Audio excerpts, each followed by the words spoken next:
you could learn a lot about like any given society many times by its architecture. Okay?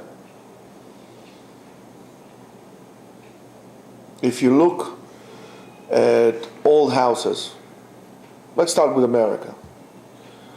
If you look at old houses from, let's say, the Queen Anne's, Victorian houses, and so on and so forth, you would see very interesting features to those houses.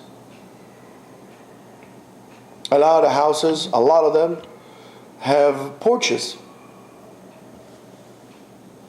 A lot of the houses have windows that are extremely low. Excuse me, for example, my house, the windows are very low. And the reason why it was made like that, so you could sit in your house and you could see the street. If you go to modern houses, if you sit, you don't really reach the window. The window is, you can't see. You have to stand up. The interior design of the houses has changed dramatically together with that. In Israel as well. In Israel, if you go to old moshavim or to small communities, so you would find what they call what in Israel they call it bayit shel pa'am, houses like they used to make. And what's unique about these houses? What's unique about this house is the same thing. They're usually 3 steps, because they didn't dig it. That was a necessity. There was a necessity to build houses. So they didn't have time to dig. So they built a house a little bit over the ground. They would make 3 steps. Usually there was a small porch up front. Something like here. There was a small porch up front. And let me talk to you a little bit about the porch. And those porches, it was basically an indication that the house starts from the outside. The house starts from the porch. Those porches in the summer or when it was hot, they would have fruits or something on the tables. The kids would play out in the front yard. And there would be a tree. Many times, what I'm telling you, what I'm describing to you basically is my grandfather's house. But not only my grandfather's house, because most of the houses were like that. They had a guava tree, sometimes a loquat tree, maybe a citrus tree somewhere. It was those typical trifecta of trees that they planted in Israel at the time. It's amazing for me to think that my grandfather's house, they used to have 4 loquat trees. They used to yield so many pounds of loquat for years. Maybe 40 years after my grandfather bought the house. And I go here to Chinatown to buy, sometimes it's $7 for half a pound. I used to have them like a shower of loquats. They're delicious. They're not kumquats, loquats. They're very good. In Chinese it's called pipa, like the guitar that they play. So the kids would, the kids would, you take a break. You go over there to the porch. You grab something you eat. They will have a lemonade, and you come in, you drink, and sometimes you wouldn't make it. So you had a little faucet. You put your hand like this and drink from the faucet outside.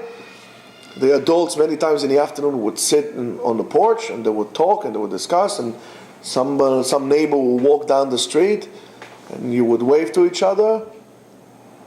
And it was good to be seen. When you walked into the house, usually it was a very simple configuration where the living room was always at the front. And it says a lot about us, what we become. Today, it's not like this. There's no porches. When they build a new house, those houses they build around you here, there are no porches around. Nobody sits outside. We don't want to be seen. We don't want to see what's going on out. We always are inside. The living rooms change. Now they're not in the front anymore. They're further in the center of the house. or to the side. We're not welcoming anymore. We don't want people to see us anymore. No, we want to see anybody. We want to come home, go to our houses, close the door, have nothing to do with anybody. And the same thing happens with shuls. Shuls are designed the same way. Unfortunately today, most shuls are not designed by Jews. You know, I have Chinese architecture. There's nothing wrong about them as architectures, but they don't understand the culture of the shul. So they create beautiful architectural designs, but horrible shuls. But look at what happened to us as people. It's not that we became lonely and people don't care about us anymore. We also don't care about anybody. It's not that people made us lonely. We made ourselves lonely. If you sit on the porch, I made my business, especially in the summer. I love to sit on my front porch, especially on Shabbat, with my kids. And we talk and we just chill out. Just chilling out on the porch. I like to see what's going on. What do I have a porch for? I mean, they made it for a reason. You want to sit outside in the AC, inside on the AC all the time? Let me sit outside a little bit. It's nice. It's okay. I don't have to be.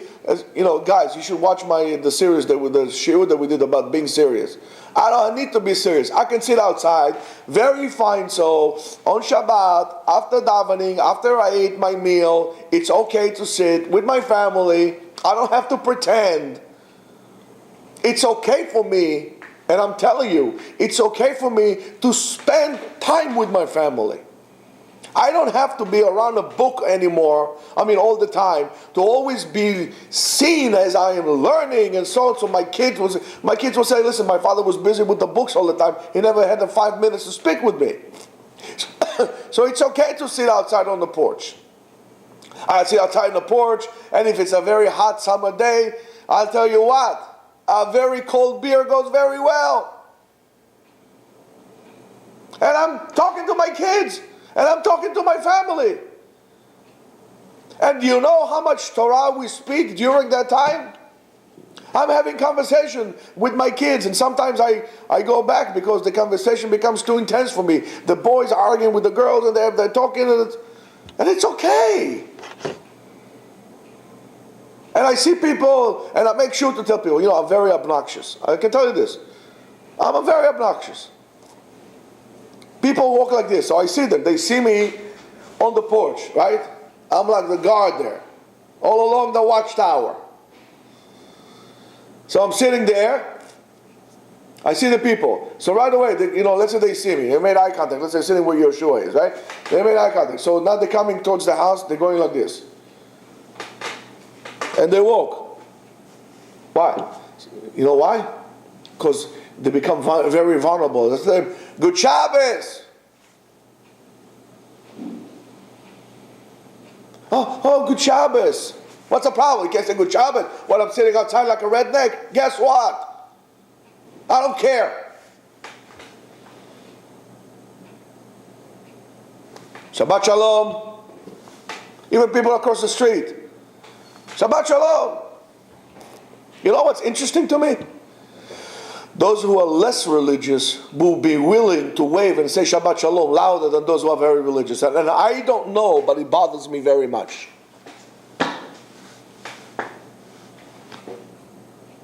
I don't care who it is. Shabbat Shalom, Shabbat Shalom. A Jew is a Jew. Shabbat Shalom. What a wonderful bracha is to say somebody Shabbat Shalom. What a wonderful thing to say. Say good Shabbos, say Shabbat Shalom, Shabbat Alegre, Ken Save, I don't care. Whatever you want to say. But we are not welcoming. But we complain about how cold everybody is. We're complaining how we don't feel we don't chevra anymore. We complain about this. We complain about that. And you know what happens if somebody doesn't answer me? That's why I told you I'm obnoxious. Say, excuse me, somebody said Shabbat Shalom, you should answer. You're right. Somebody took the whatever it is to greet you. to acknowledge your existence, you insignificant person that you are. Somebody acknowledge your existence. At least you should have the gratitude to acknowledge his existence as well, and to thank him that he blessed you with a Shabbat Shalom. But as I said in my previous lecture, you're too serious. You're just too darn serious. You can't even be nice anymore.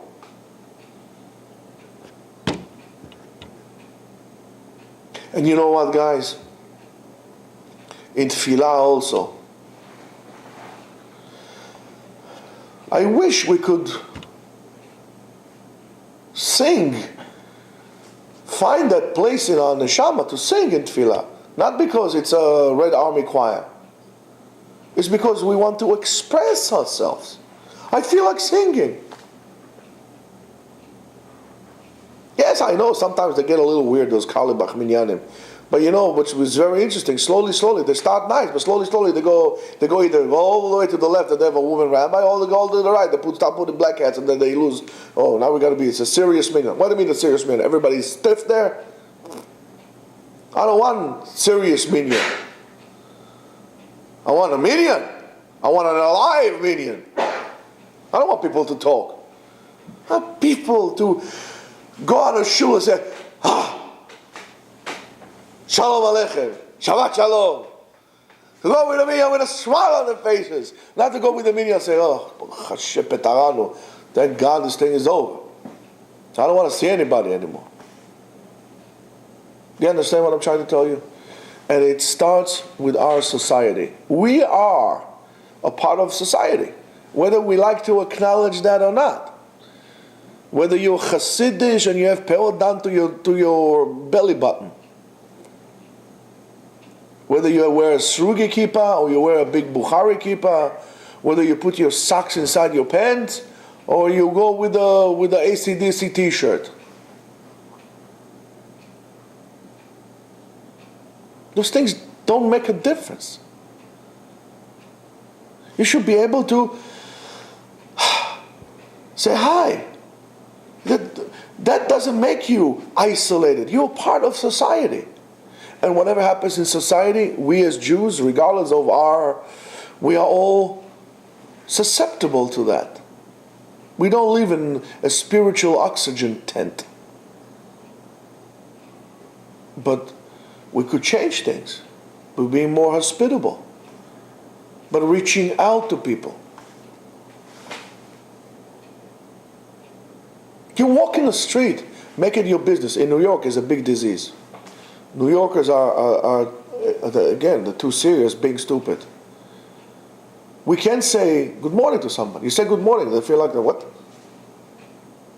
What are you talking to me? Say good morning. Smile to a person. When we finish here today, go outside. I want you to do me a bit of a favor. Experiment. You're not from New York, so you know what I'm talking about, right?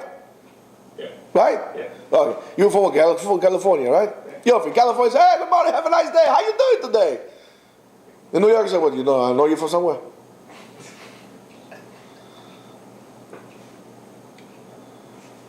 Look at the mailman, right?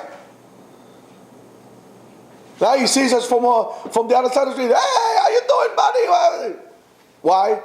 Because every day, hey, how you doing? It's a nice day. You know, talk to the person. He delivers your mail.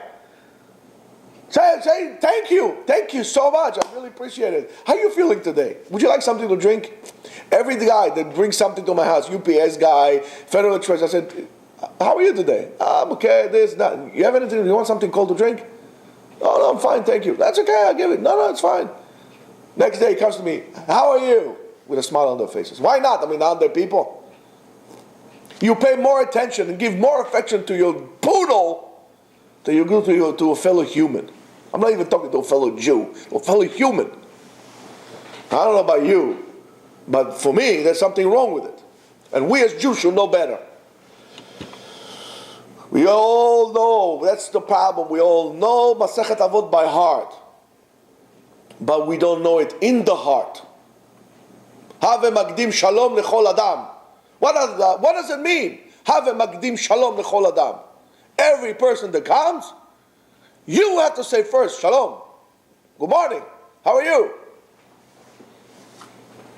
You'll know it by heart. You could regurgitate what this Mepharish said, or that Mepharish says, what he says, and what's his explanation, or what's the contradiction, or what's the stira, and what's this, or what's that. What are you doing there? Kung fu with your hands.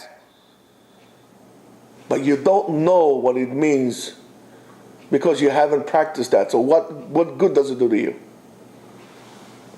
So I want you to go out today. And every person you see, Jew, Gentile, white, black, green, rainbow, look, make eye contact. Say, hey, good morning. How are you today? Maybe it'll be hard for you to say, how are you today? Acknowledge, good morning. Shake your head. Say, look in the eye. Say, good morning. You'll be surprised.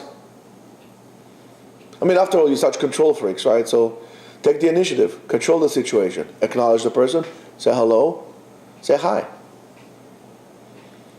You'll be surprised how many smiles you might get throughout the day and how many smiles you're going to get throughout the week.